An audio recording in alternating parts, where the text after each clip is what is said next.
여러분 안녕히 주무셨습니까? 참 좋은 아침입니다. 우리 2015년 10월 29일 목요일 말씀으로 드린 오늘의 번제 함께 합니다. 신명기 13장 1절부터 18절까지 말씀으로 같이 합니다. 우리는 1절부터 5절까지만 같이 읽겠습니다. 시작.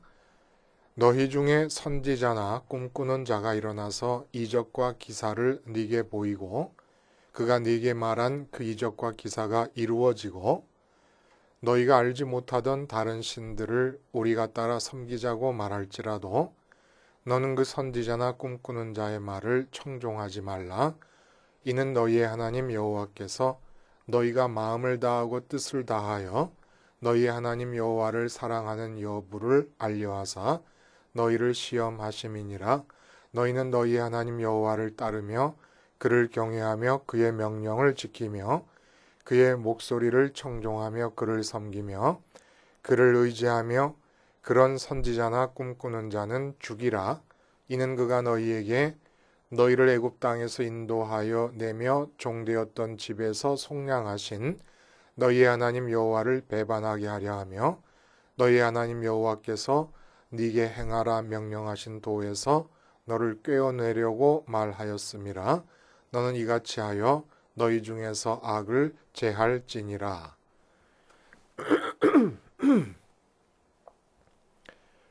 오늘 우리가 함께 읽은 말씀 중심으로 몰래 섞인 다른 신 신앙 색출하기라는 제목의 하나님 말씀 증거합니다. 몰래 섞인 다른 신 신앙 색출하기. 앞장에서는 이제 하나님께서 이름을 두시려고 한 곳을 택하셔서 중앙 성소를 두게 된다라는 얘기를 하시면서 이렇게 하시는 이유는 이방 민족들의 종교, 그 종교의 신들을 믿지 않게 하시려고 이렇게 조처를 취하신 것이다 라는 내용을 우리가 살펴봤습니다.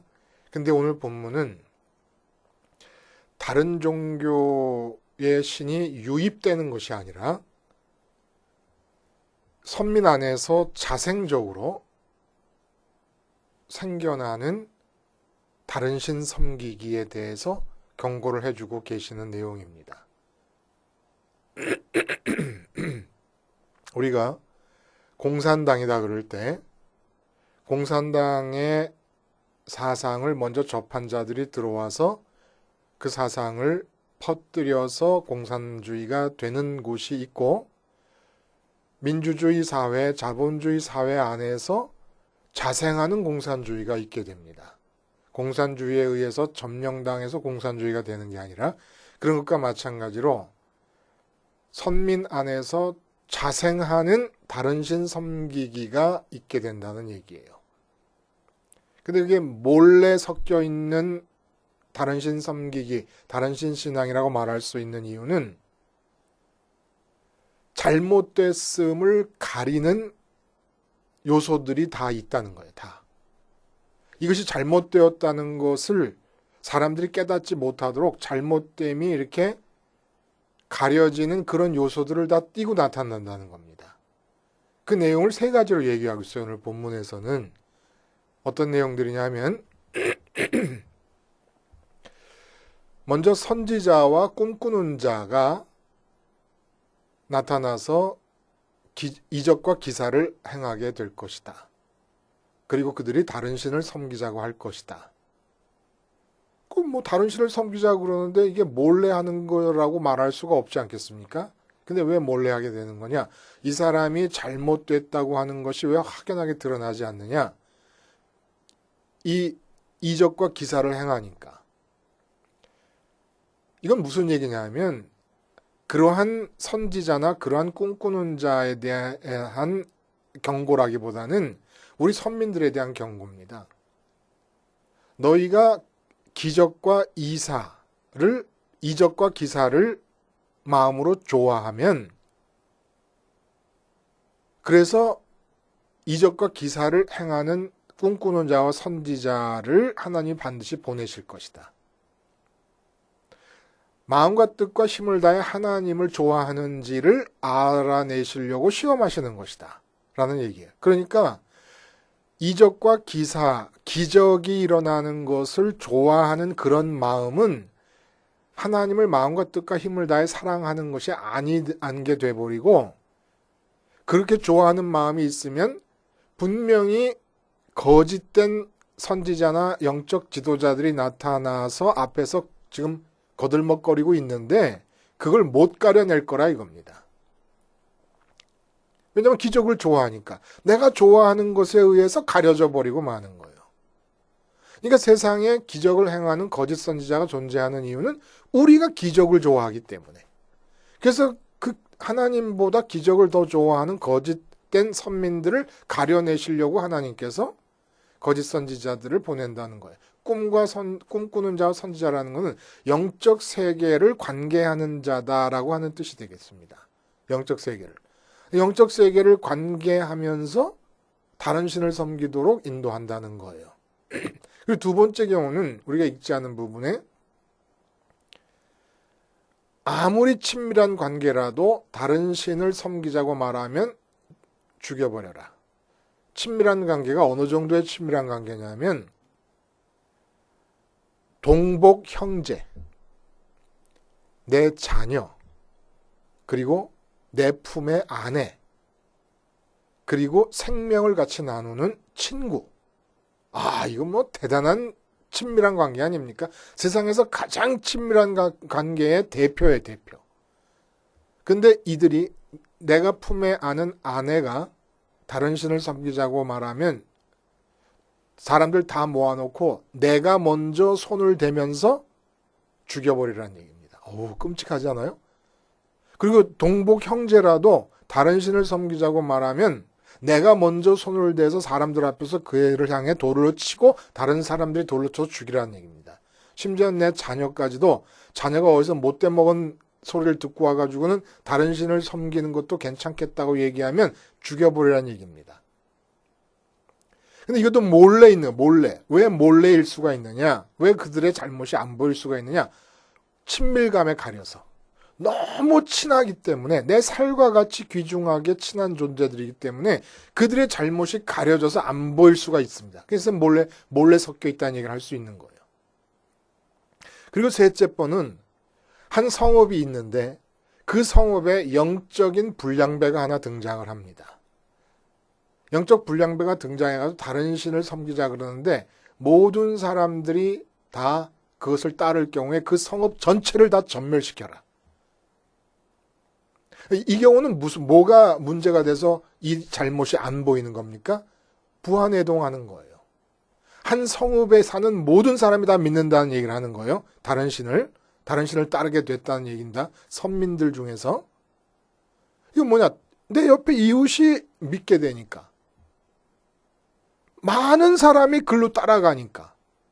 그러니까 요즘으로 말하면 예배당이 크게 지어져 있으면 거기에 정당성을 부여합니다. 그리고 사람이 많으면 그냥 옳은 줄 압니다. 그것이. 그래서 가려져 버리는 거예요. 2단치고 사람이 많지 않고 2단치고 어마어마한 예배당을 갖지 않은 2단이 없어요. 근데 그것이 정당성을 부여하게 되는 이유가 돼갖고 그들의 잘못이 가려져 버리고 맙니다. 그래서 몰래 섞여 버리고 마는 거예요. 우리나라 2단이 아니더라도 대형교회, 미국도 마찬가지예요. 수종교회 같은데 이거 제 양심과 제 신앙으로는 그 로버트 슐러 목사님의 그 사상은 2단입니다. 근데 그게 버젓이 온 세계의 대표적인 교회로 칭송을 받고 있었던 시절이 있었어요. 그거 지금 팔려버렸다 그러죠. 어딘가로 뭐 자세한 내용은 모르겠는데 하여간 이렇게 부하내동하는 거. 숫자를 보거나 눈에 보이는 외관을 보거나 사람들이 우르르 몰려가면 잘못이 가려져 버려요. 자, 그래서 다른 신 섬김을 찾아내고 색출해내기가 쉽지가 않은데 그러면 다른 신을 어떻게 다른 신 섬기는 것을 우리는 어떻게 색출해낼 것이냐? 아예 교인들 중에서 예를 들어 야, 그 불상에 5번 그냥 마지못해서 그냥 온 집안이 다 불상 앞에 가서 절을 하니까 그냥 따라서 했는데 불상에 5번 절을 했더니 문제가 다 풀렸어. 그것도 가끔 해보는 거 괜찮겠어. 이런 식으로 노골적으로 다른 종교의 신을 섬기자고 하는 거는 색출해내는 게 어려울 게 하나도 없습니다.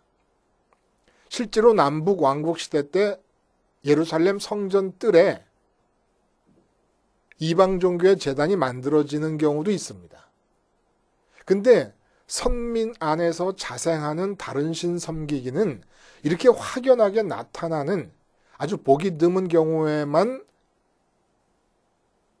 다른 신을 섬기는 것이 아니라는 게 문제라는 거예요. 뭐 교인이 불상 앞에 절을 한다든지 회교의 알라신이나 힌두교의 신에게도 구원이 있다는 식으로 말하는 다원주의 사상가들, 다원주의를 따르는 자들, 이건 뭐 대화하지 마세요. 그 사람들하고는.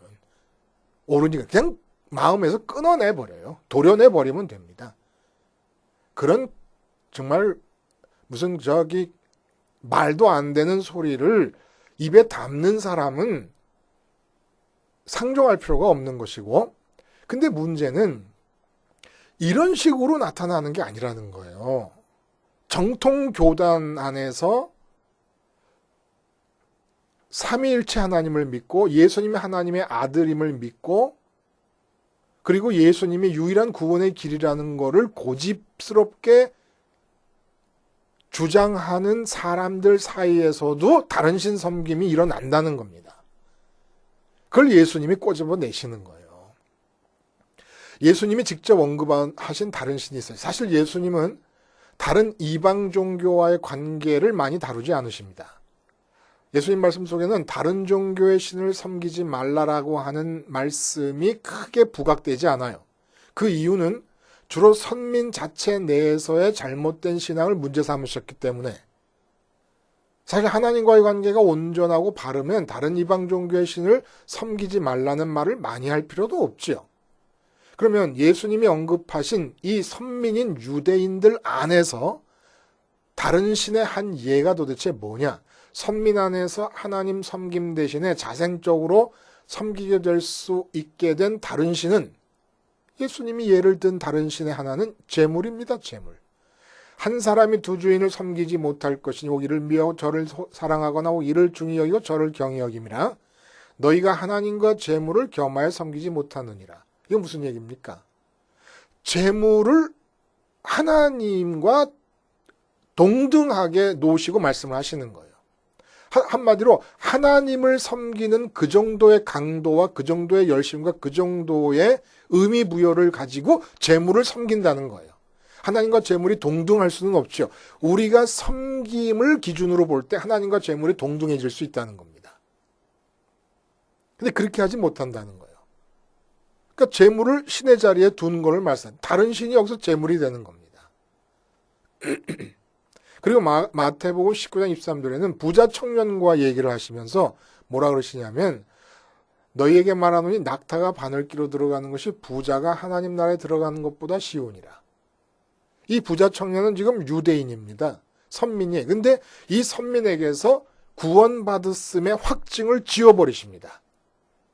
천국에 들어가는 것이 부자가 천국에 들어가는 것이 낙타가 바늘기로 들어가는 것보다 더 어렵다. 구원의 확신이 없어져 버리는 거예요. 선민인데도. 이런 형태의 다른 신 섬김 찾아내기가 쉽지가 않다는 거예요. 우리가. 하나님의 이름을 부르면서 재물을 섬길 때 이 사람이 재물을 섬기는지 하나님을 섬기는지 알 수가 없다는 얘기입니다. 그래서 중요한 것은 도대체 선민이 입으로 하나님이라는 이름을 부를 때 그 하나님은 어떤 하나님이냐라는 하나님의 정체성의 문제를 알아야 다른 신 섬기기가 분명해집니다. 하나님의 이름을 부르는데도 다른 신을 섬기는가 아닌가를 알려면 하나님의 정체성을 알아야 돼요. 어떤 하나님이냐라는 것을. 왜냐하면 신의 산에서 선민들이 금송아지에도 여호와 하나님이라는 이름을 붙일 수 있었던 것이 사실 아니었습니까? 역사적으로 있었던 일입니다. 이방 민족들로부터 자신들을 종교 측면, 생활 측면, 문화 측면에서 엄격히 구분했던 유대인들에게도 예수님이 보시기에는 다른 신 섬김이 자행되고 있었던 거예요. 입으로 하나님을 부르고 누구보다도 하나님을 잘 섬기고 있다는 바리새인들이 예수님이 보기에는 돈이라는 신을 섬기고 있었습니다. 근데 아무도 몰라요, 아무도. 바리새인 자신도 모르고 일반 평민 유대인들도 모르고. 자, 그러면 이 예수님의 정체성, 이게 문제가 되는 것은, 하나님의 정체성이 문제가 되는 것은 정통 교회 내에서도 얼마든지 유대인들에게서 일어났던 것처럼 단신을 섬길 수 있기 때문이라는 거예요. 그리고 심지어는 이렇게 다른 신을 섬기고 있는 자들에게서 본문대로라 그러면 이적과 기사까지도 나타날 수 있다는 얘기입니다. 근데 하나님의 이름을 부르고 이적과 기사까지도 행하고 있는데도 다른 신을 섬길 수 있다는 거예요. 근데 우리는 하나님의 이름을 부르고 이적과 기사를 행하면 무조건 옳은 것이고 정당한 것이라고 여기는 경향이 있지 않습니까? 아니에요. 그러면 어떻게 이 정체성의 내용이 구성되어 있느냐? 출애굽이라고 하는 사건과 하나님을 묶습니다. 역사적으로 단 한 번 일어난 사건 아니에요? 이 역사적으로 일어났던 출애굽이라는 사건과 우리가 입으로 불러야 되는 하나님을 묶어버립니다. 그러니까 하나님은 어떤 하나님, 다른 신들과 구분되는 정체성을 어떻게 갖고 계시느냐? 선민들을 종되었던 애굽에서 해방시키신 하나님이라고 하는 정체성을 가지십니다. 이게 본문에도 2번이 나와요. 애굽 땅 종되었던 집에서 너를 인도하여 내신 내 하나님 여호와. 신명기에서 특별히 많이 나옵니다. 5장, 6장에서 2번 나오고 7장에서도 2번 언급되고 8장. 그리고 요렇게 애굽 땅 종되었던 집에서 너를 인도하여 내신 내 하나님이라고 아주 똑같지 않더라도 출애굽 사건을 하나님의 정체성을 밝히는 것으로 하나님과 묶는 표현들이 무수하게 많습니다. 구약성경 안에서. 하나님의 정체성의 내용이 그러면 도대체 뭐냐? 선민을 노예 상태로부터 해방시키신 하나님이라는 거예요. 다른 신과 다른 것이 뭐냐? 해방시키신 하나님이라는 겁니다. 그러니까 해방시키신 노예 상태로 되돌아가도록 하려는 어떤 의도나 어떤 말이 조금이라도 섞여 있으면 그것은 다른 신을 섬기게 하는 자요, 하나님을 등진 자, 선민의 대적자라는 거예요. 출애굽의 노예 상태가 우리에게 말해주는 게 뭡니까? 이 노예 상태가 곧 죄예요. 10계명 중에 제5계명부터 제10계명까지 사람 사이의 관계에서 저지르는 범죄들이 죄가 아닙니다. 그거는 그런 행위로 저지르는 모든 범죄들은 다 죄의 열매지요. 노예 상태가 죄입니다. 노예 상태가. 어떤 노예 상태를 말하는 겁니까? 우리 마음은 어떻다 그랬어요? 속이 비어 있습니다. 채워야 되기 때문에 흡입력이 작용합니다. 그래서 이 흡입력에 의해서 어떤 대상에 종속될 수밖에 없어요. 근데 마음의 빈 구석을 채워서 만족하고 기쁘려고 하는데 이 세상의 가치들로서 만족하고 기쁘려고 할 때 이 세상 가치의 노예가 되어 있는 상태예요. 출애굽이 노예 상태, 종되었던 것으로부터 해방시켰다는 얘기는 하나님이 선민을 들어서 해방시키신 하나님이신데 무엇으로부터 해방이냐면 이 세상 사람들이 좋다고 여기는 가치들, 세상 가치들로부터의 해방이라는 거예요. 그리고 사람은 태어나면서부터 이 세상에서의 가치의 노예로 태어나게 됩니다. 그래서 그것으로부터 해방시키신 하나님이라는 겁니다. 근데 이 세상 가치로 되돌아가자고 말하는 자들이 있다는 거예요. 하나님이 해방시키신 선민들을 그 해방되어진 종의 상태로 되돌아가도록 만들어버리는 사람들이 있다는 거예요. 예를 들어 봅니다. 사장님은 사업을 해야 사장님 아닙니까? 그러니까 사장님이 사업체를 하나님보다 더 먼저 많이 사랑하는 것. 이건 다시 말하면 하나님보다는 사업이 잘 될 때, 하나님이 계심보다는 사업이 더 잘 될 때 내가 기쁠 수 있다고 믿고 사업에 마음과 뜻과 힘을 다하는 것. 이게 죄입니다. 그리고 이때 사업이 바로 다른 신이 됩니다. 예수님이 하나님과 재물을 같은 선상에 놓습니다. 같을 수 없는 분이시지만 하나님은 재물과 우리가 대할 때, 관계할 때 똑같은 하나님께 대해야 될 마음으로 재물을 대한다는 거예요. 그런 면에서 재물이 신이 된다 그러면 사장님에게는, 사장님인 장로님에게는, 사장님인 집사님에게는 이럴 경우는 사업체가 다른 신이 돼버린다는 거예요. 그러면 우리가 쳐 죽여야 되는 이 꿈꾸는 자와 선지자는 어떤 사람입니까? 이렇게 사업에 노예가 되어 있는데 그걸 섬기는 거라고 말하는 거죠.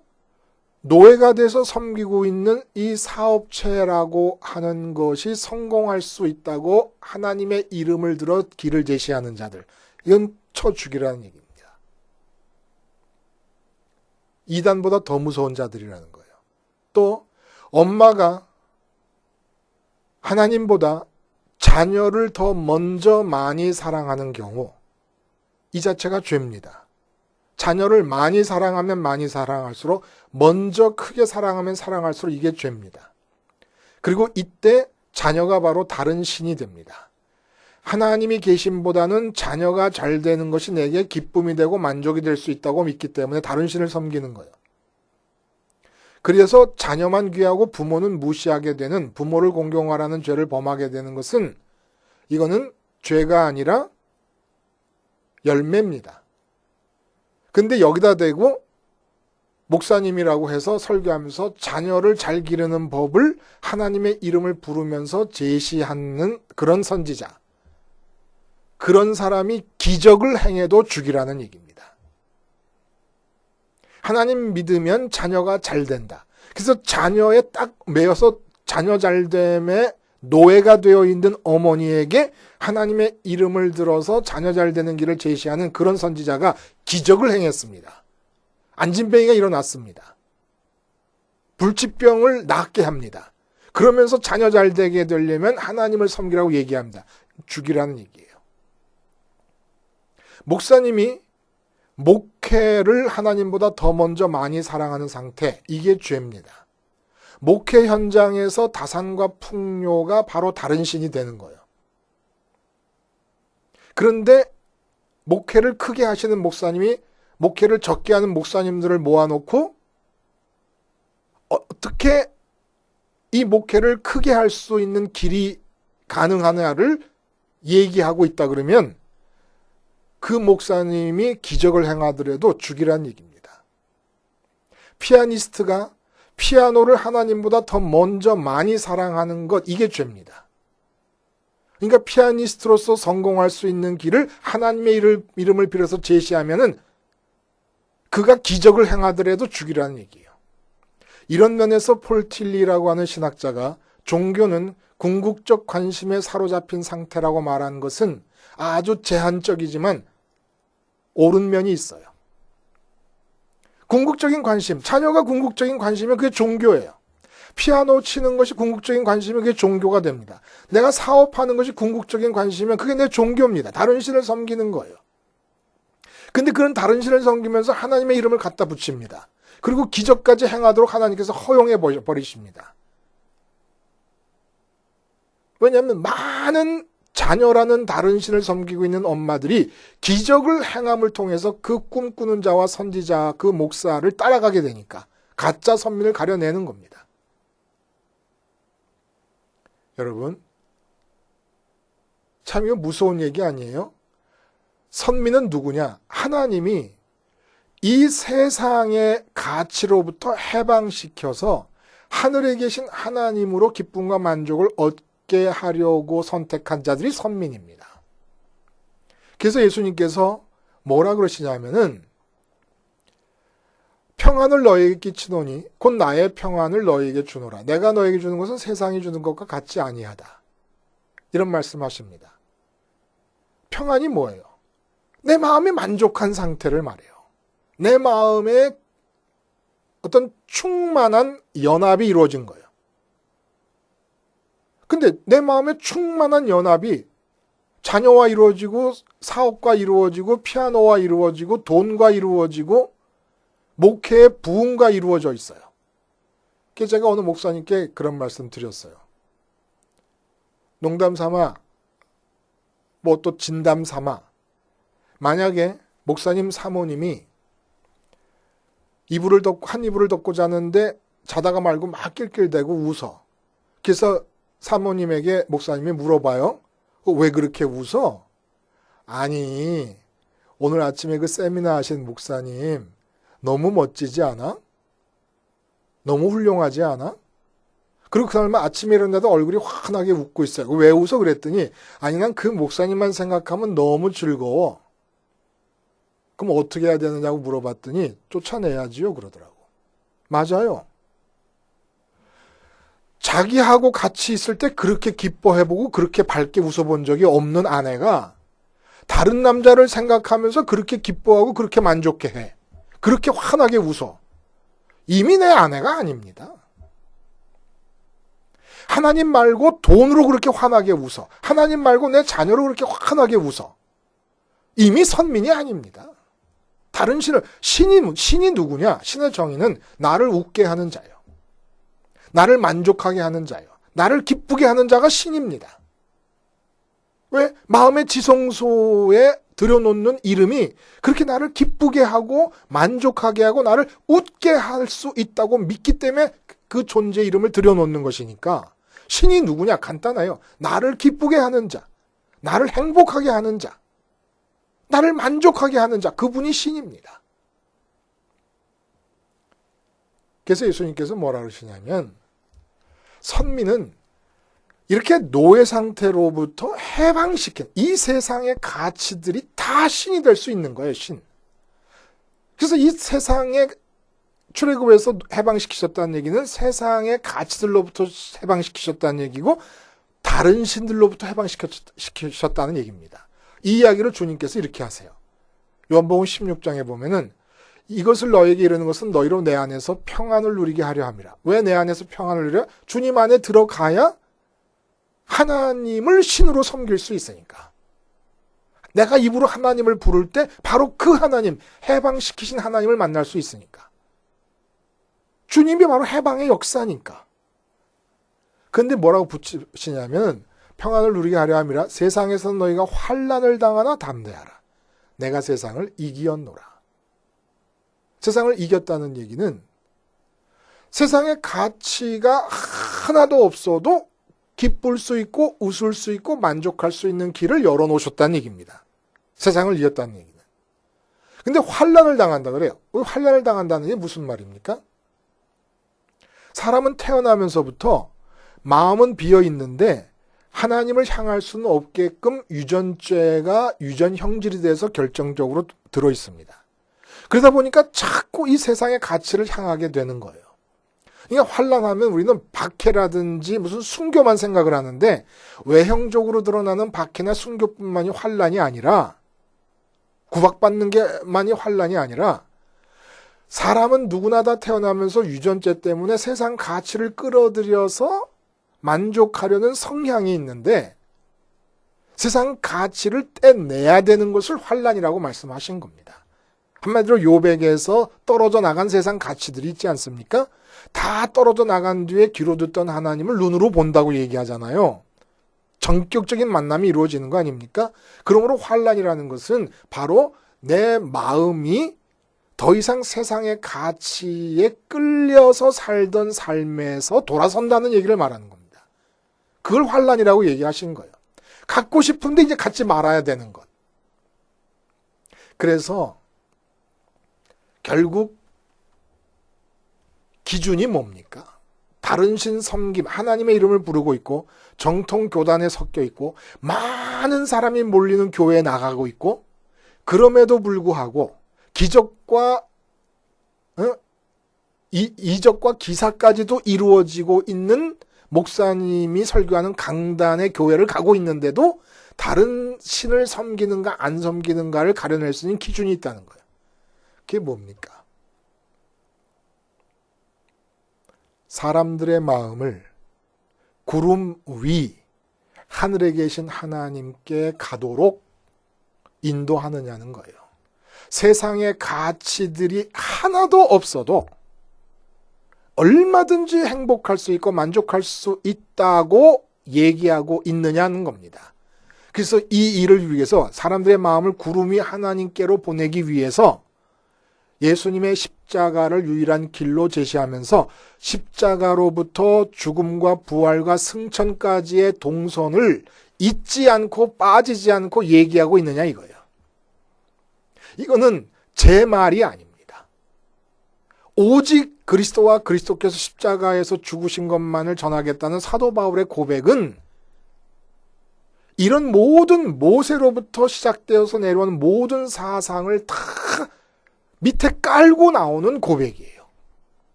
제 얘기가 아닙니다. 하나님이 하늘에 계셔요. 구름 위에 계세요. 우리 마음과 뜻과 힘을 다해 그 하나님을 사랑하려면 세상 가치에 대해 죽어서야만 가능합니다. 근데 세상 가치에 매여 있는 사람들에게 세상 가치를 이룰 수 있다고 말하는 이런 자들은 기적을 행해도 죽이라는 얘기예요. 정통교단의 총회장이라도 죽이라는 얘기입니다. 모세가 오늘 한 말을 그대로 적용하면. 그러니까 그 사람들을 죽일 수는 없지만 내 마음에서 죽여버리세요. 내 마음에서. 그건 목사가 아닙니다. 총회장도 아닙니다. 아무 의미가 없는, 정통교단이라는 의미가 없는 거고 대형교회를 다닌다는 게 안정된 무슨 확증을 주는 게 아닙니다. 대형교회 목사님이 1년 내에 가도록 십자가에서 죽음과 부활과 승천까지 이른 예수님의 동선을 따라 우리 마음을 끌어들여서 구름 위로 가서 만족과 행복을 끝내는 일에 대한 얘기를 안 한다. 내 마음에서 죽여버리세요. 끝내세요. 그리고 그 사람을 위해 기도하세요. 더 이상 그에게 뭘 얻으려고 하지 말라는 거예요. 그 사람을 죽이라는 얘기는. 내 마음에서 죽여버려. 내 마음에서 돌로 쳐 죽이는 겁니다. 그런 다음에 완전히 그 사람으로부터 벗어나서 그 불쌍한 영혼을 위해서 기도해야 됩니다. 그도 배운 게 그거밖에 없어서 그러는 줄도 몰라요. 신학교를 다녀도 들어본 적이 없어요, 사실은. 예수님의 십자가 사건은 얘기하고 승천 따로 얘기하고 부활 따로 얘기하지, 이게 지금 순식간에 우리가 이어져서 연쇄적으로 우리 마음이 하나님께 도달하는 길로서 날마다 생활화해야 된다라고 하는, 날마다 이 길을 가야 된다는 얘기를 저도 신학교 다니면서 들어본 적이 없습니다. 그냥 그도 들어본 적이 없어서 그럴 수도 있으니까 기도해야지요. 기도해야죠. 기준이 뭐라고요?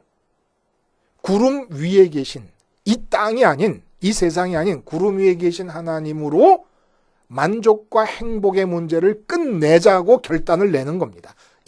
이 사람이 참 선지자고 참 목사님이시고 참 선민입니다. 그럼 어떻게 그 길을 도달하느냐? 날마다 언제든지 어디서든지 내가 자식을 대할 때도 나는 내 마음은 예수님의 십자가로부터 이어지는 승천까지의 동선을 따라 하나님께 가는 겁니다. 그러면 기적과 이적과 기사는 아무 필요도 없는 거냐? 아니요. 내가 좋아할 필요가 없다는 얘기를 하는 거지요. 내 마음이 하나님께 가면 하나님이 내려오셔서 당신의 뜻을 나를 통해 이루실 때 하나님이 필요하시면 얼마든지 행할 수 있고, 지금도 동해바다가 갈라질 수도 있습니다. 이건 괜히 과장해서 하는 얘기가 아니에요. 얼마든지 그럴 수 있지요. 그런데 그걸 내가 왜 좋아해야 됩니까? 정신 나간 거예요. 내가 왜 기적을 좋아하고 이적을 좋아하고 기사를 좋아합니까? 하나님을 좋아해야지. 하나님을. 이적과 기사를 좋아하는 이유는 세상에서 다른 신을 섬기고 있기 때문입니다. 그 다른 신을 섬기는데 하나님의 능력이 필요하기 때문에 몰래 섞여 있습니다. 다른 신이. 내가 친한 사람이기 때문에라고 하는 친밀감에 섞여 있고, 기적과 그런 능력에 가려져서 있고, 또 많은 사람들이 가고 있다고 하는 이 부하내동의 분위기 속에 가려져 있고, 그러나 십자가의 예수님으로부터 시작되는 예수님의 승천하시는 예수님과의 동선이 이야기되고 있냐. 왜 동선을 얘기해요? 하나님께 가기 위해서. 그 길밖에 없으니까. 이것 하나로 얼마든지 구분해낼 수가 있는 것이죠. 기도하겠습니다. 하나님 아버지, 몰래 섞인 다른 신 섬기기가 나 자신에게는 없었는지 돌아보게 하시고 올바른 기준을 가지고 노예 상태로부터 빠져나오기를 원하시는 그 하늘 위 하나님에게만 주님의 동선을 따라 언제나 어디서나 마음을 드리는 참 선민으로 살게 해 주시옵소서. 예수님의 이름으로 기도하옵나이다. 아멘.